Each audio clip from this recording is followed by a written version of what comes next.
No eres digno de nuestro apellido, gritó mi hija frente a toda la mesa, con los ojos duros y una copa de vino temblándole entre los dedos. Durante unos segundos nadie respiró, hasta el reloj del comedor pareció detenerse.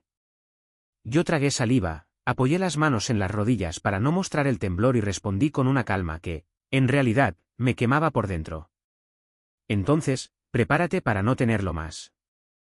Pero aquella frase, que cayó como un martillazo sobre la vajilla, no nació allí. Venía de semanas atrás, de un momento en el que llegué a creer que la paz en mi familia, por fin, había vuelto a asomarse a la ventana. Me llamo Julián Ortega, tengo 71 años y vivo en un pueblo silencioso a las afueras de Toledo, donde los domingos aún huelen a pan recién hecho y a conversaciones lentas. Desde que murió mi mujer, Elena, hace 6 años, mi vida gira en torno a mi hija Lucía y a mi nieta Sofía, una niña que todavía abraza sin medir.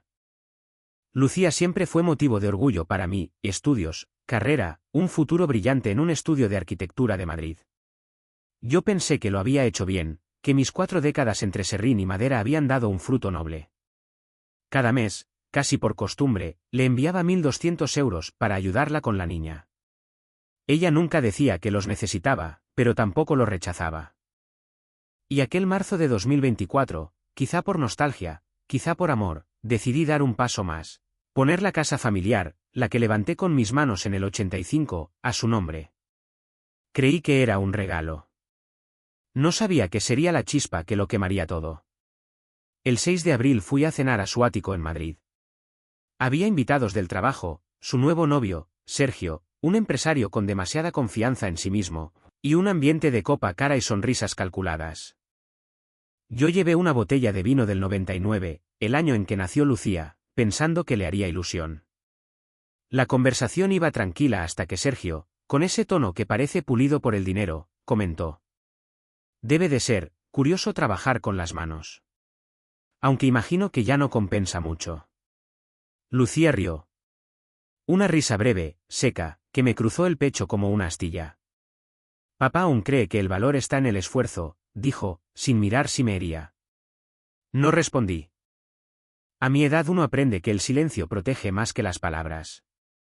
Pero al marcharme, antes del postre, escuché a Sergio decir: «Tu padre es majo, pero un poco antiguo». La risa de mi hija fue lo último que oí al cerrar la puerta. Y aquella risa, más que el comentario, más que la cena entera, fue el primer aviso de que algo, muy dentro de ella, había empezado a romperse. Y que pronto me arrastraría a mí también. Tras aquella cena, regresé a mi casa del pueblo con una sensación que no sabía nombrar. No era enfado. Tampoco tristeza. Era algo más hondo, como si alguien hubiera movido un mueble que llevaba toda la vida en el mismo sitio.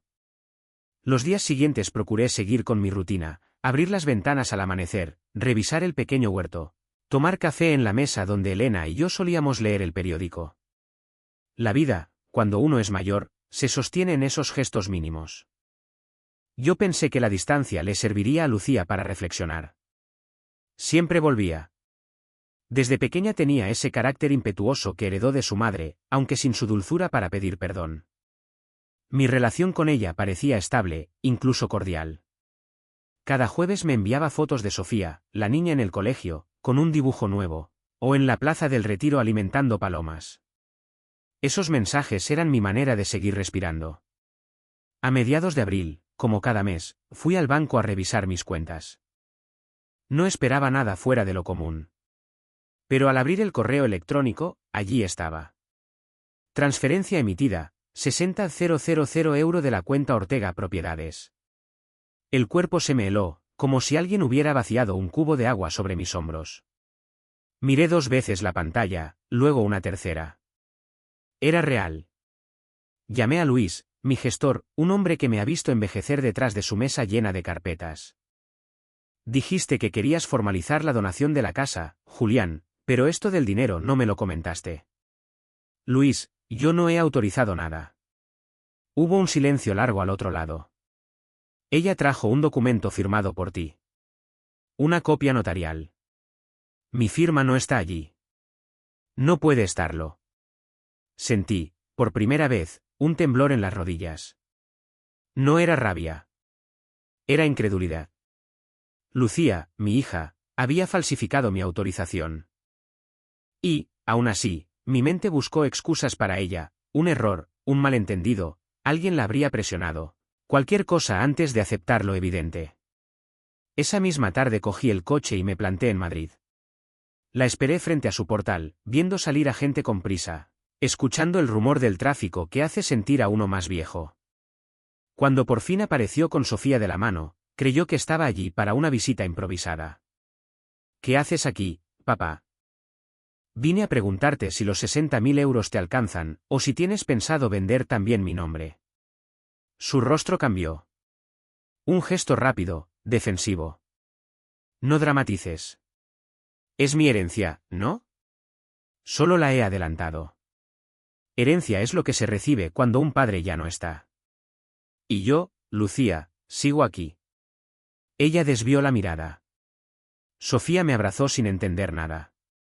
Fue ese abrazo, tan pequeño y tan limpio, el que me sostuvo mientras veía cómo mi propia hija se alejaba sin decir adiós. Aquella noche supe que algo más profundo que el dinero estaba en juego. Lo que se rompía no era una cuenta bancaria. Era el respeto. Y, aunque aún no lo sabía, la herida estaba lejos de cicatrizar. El sábado 6 de abril volví a Madrid, aunque todavía no sabía para qué.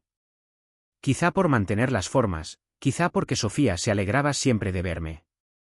Lucía había organizado una cena para presentar a su nuevo prometido, ese Sergio Landa que caminaba como quien posee el suelo que pisa. Ven si quieres, me dijo por mensaje, como si mi presencia fuera un trámite más de su agenda. El ático tenía vistas al retiro, luces cálidas y un orden que parecía más propio de una revista que de una casa vivida. Había vino caro sobre la mesa y charlas rápidas entre sus compañeros del estudio. Yo, que nunca he sabido esconderme, dejé la botella del 99 sobre el aparador. Nadie pareció apreciarla, pero yo la llevé igual, era un pedazo de la historia de Lucía. La conversación fluía en torno a proyectos, viajes, cifras, un idioma que siempre he sentido ajeno. Me mantenía en silencio, escuchando, hasta que Sergio se giró hacia mí y dijo, con esa sonrisa demasiado pulida: debe de ser curioso eso de trabajar con las manos. Aunque imagino que ya no es lo más rentable, ¿verdad? Lucía rió. No una risa natural, sino una de esas que buscan aprobación. Una risa que no reconocí. Papá todavía cree que la vida se mide por esfuerzo, comentó ella, como quien habla de una manía antigua. Yo apreté los labios. No dije nada. A mi edad, uno aprende que no hace falta defenderse de cada comentario. Pero aquella frase se me quedó clavada, como una astilla bajo la piel. Sergio continuó hablando de inversiones, de contactos, de oportunidades. Cada palabra suya pesaba más que la anterior, no por lo que decía, sino por cómo Lucía lo miraba, con una admiración que jamás me dedicó a mí, ni siquiera cuando le construí la casa de muñecas más grande del barrio con mis propias manos. Intenté cambiar de tema, llevar la conversación hacia algo más ligero, pero Lucía estaba en ese tono suyo, afilado, que solo sacaba cuando necesitaba alejarse de sus raíces. Mientras los demás hablaban, yo observaba cómo Sergio le rozaba el brazo, cómo ella apoyaba la cabeza ligeramente hacia él. Y en ese gesto vi algo que me inquietó: dependencia. Me levanté antes del postre, con la excusa de que el viaje de vuelta sería largo. Ni siquiera fingieron insistirme. Al cerrar la puerta, escuché la voz de Sergio, baja pero lo bastante clara. Tu padre es majo, pero un poco anticuado. Y la risa de Lucía, otra vez esa risa seca, remató la frase como una sentencia. Bajé las escaleras despacio. No quería que el ascensor me devolviera el reflejo de un hombre herido. Pero mientras caminaba hacia el coche, supe que algo había cambiado. Ya no era solo un comentario desafortunado en una cena. Era el principio de una grieta. Una grieta que, pronto, se convertiría en un derrumbe. Durante los días siguientes dejé que el silencio hiciera su trabajo. No contesté los mensajes de Lucía ni las fotos que me enviaba de Sofía, aunque cada una de ellas me encogía un poco el pecho. No quería hablar desde el enfado. A mi edad, uno aprende que las palabras dichas en caliente siempre cuestan más que las que se guardan. El martes por la mañana, mientras revisaba mis cuentas como hago cada principio de mes, encontré un correo que me dejó frío. Se ha realizado una transferencia de 60.000 € de la cuenta Ortega Propiedades. Pensé que era un error. Un fraude. Algo ajeno a mí. Abrí y cerré la pantalla varias veces, como si el texto pudiera cambiar por arte de insistencia. Llamé a Luis, mi gestor, un hombre metódico al que conozco desde que Lucía todavía llevaba trenzas. Luis, aquí hay un movimiento de dinero que yo no he ordenado. Él dudó un segundo antes de responder. Julián, tu hija vino con una autorización firmada por ti. Una copia notariada. ¿Firmada por mí? Sí. La firma era idéntica. Me aferré al borde de la mesa. La silla crujió bajo mi peso. Sabía perfectamente cómo firmó. La presión del trazo, el ligero temblor del pulso. Nadie puede imitar eso sin conocerme demasiado bien. No quise creerlo. Es natural que un padre busque cualquier explicación antes de mirar la verdad de frente. Pero el vacío que se abrió en mi estómago no dejaba espacio para dudas. Esa misma tarde cogí el coche y conduje a Madrid sin encender la radio. Solo escuchaba mi respiración, más áspera de lo habitual. La esperé frente a su edificio, viendo cómo la gente salía y entraba con ese ritmo automático de la ciudad. Cuando Lucía bajó con Sofía, sonrió como si no pasara nada. Papá, ¿qué haces aquí? Vengo a preguntarte si los 60.000 € te alcanzan, o si piensas vender también mi nombre. El gesto se le tensó. Esa expresión que pone cuando la pillan en algo y todavía no sabe si negarlo o justificarse. No dramatices. Es mi herencia anticipada. Herencia se recibe cuando un padre deja de respirar. Y, hasta donde sé, yo sigo aquí. Miró hacia otro lado. No hubo disculpa. No hubo explicación. Solo ese silencio arrogante que duele más que cualquier palabra. Sofía, ajena a todo, me dio un abrazo corto, tibio, de esos que solo los niños saben dar. Lo sentí como un salvavidas en mitad de un mar revuelto. Lucía se marchó sin despedirse. Y yo me quedé en la acera, viendo cómo se alejaba, entendiendo por primera vez algo doloroso: la distancia entre un padre y una hija no empieza en los kilómetros, sino en el respeto. Esa noche, al volver a casa, dejé las llaves sobre la mesa y me senté en silencio. No lloré. Pero sentí, con una claridad que me dolió en los huesos, que la grieta entre nosotros ya no era solo una grieta. Era un comienzo de derrumbe. El 14 de abril amaneció con un cielo limpio, de esos que engañan. Lucía me había invitado, por cortesía, así lo dijo, a una comida familiar en un restaurante de Madrid. Era la presentación oficial de Sergio como su prometido.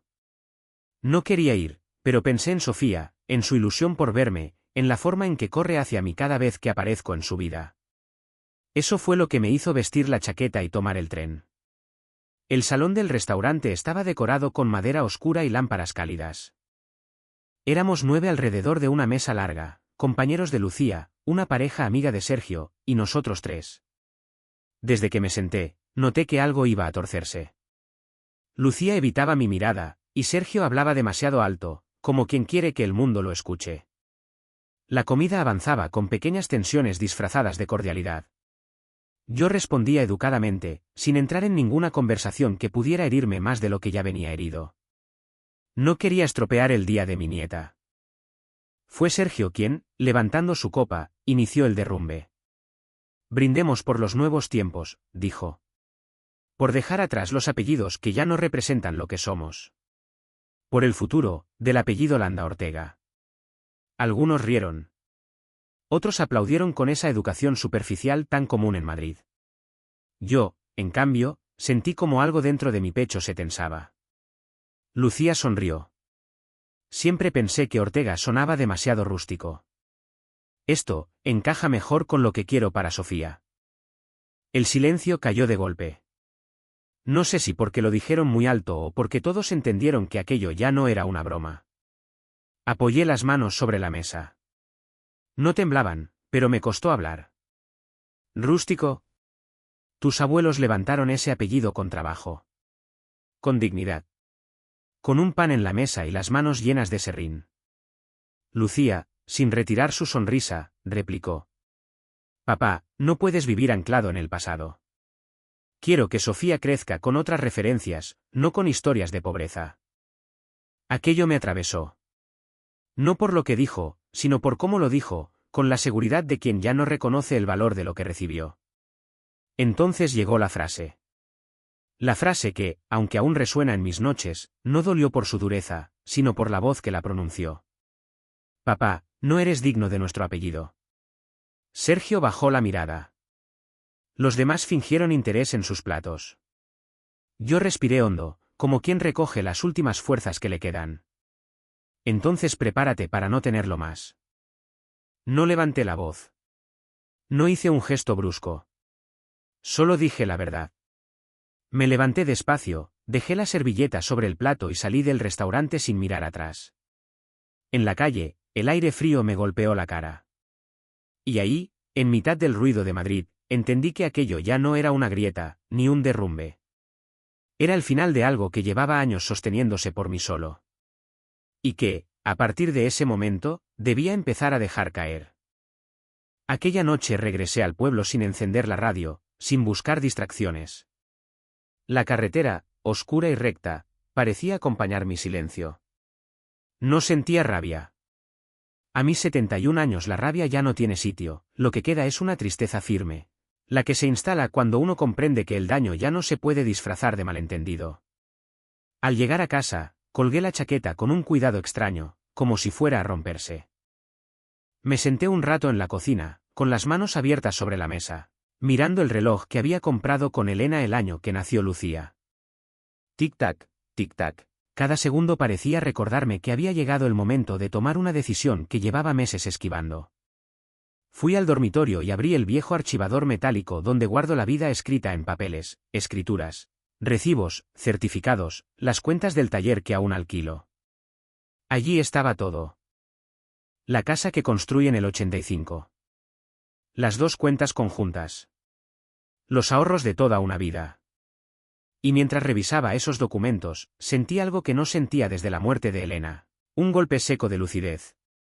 No era venganza. No era castigo. Era proteger lo que quedaba en pie. A la mañana siguiente llamé a Marcos Vidal, mi abogado desde hace 30 años. Un hombre prudente, con canas bien peinadas y un tono de voz que siempre ha calmado mis torpezas.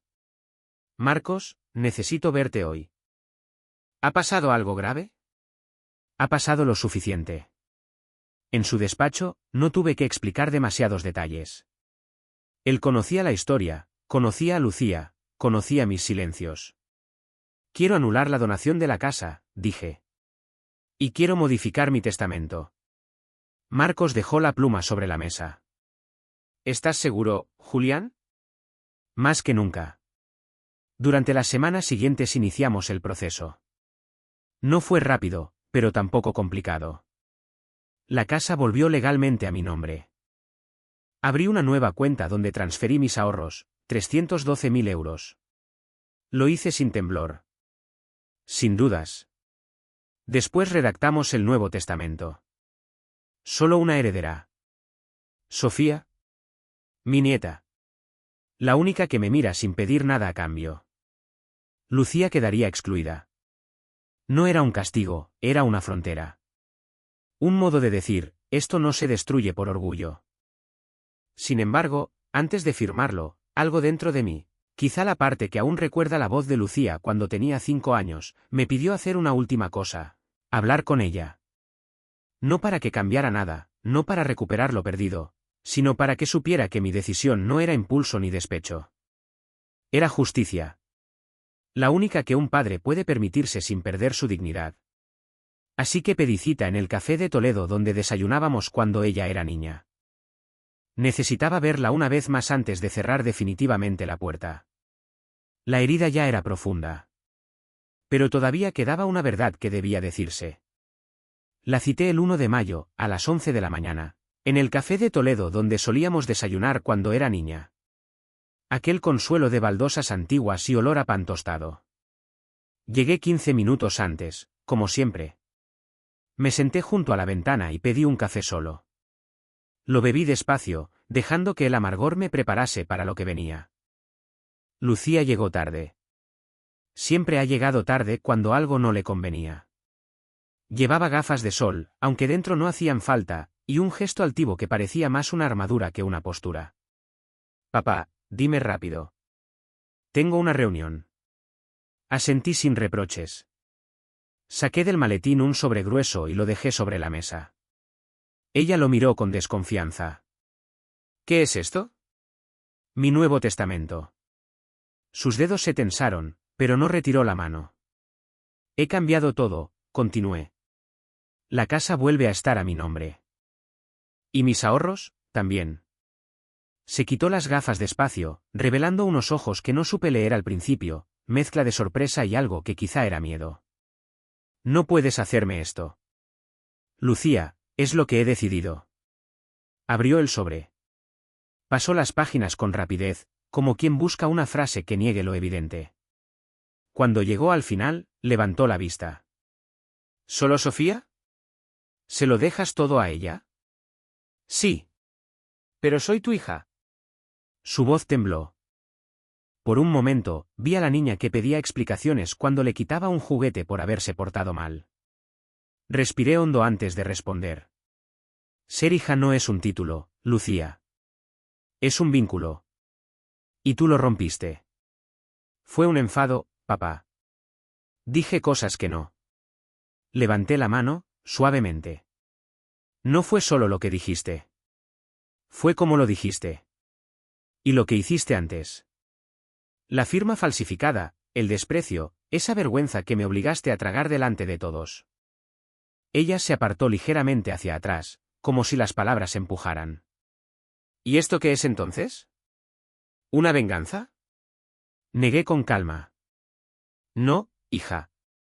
Es justicia. La única que puedo permitirme sin romperme por dentro. Tú dijiste que no era digno del apellido Ortega.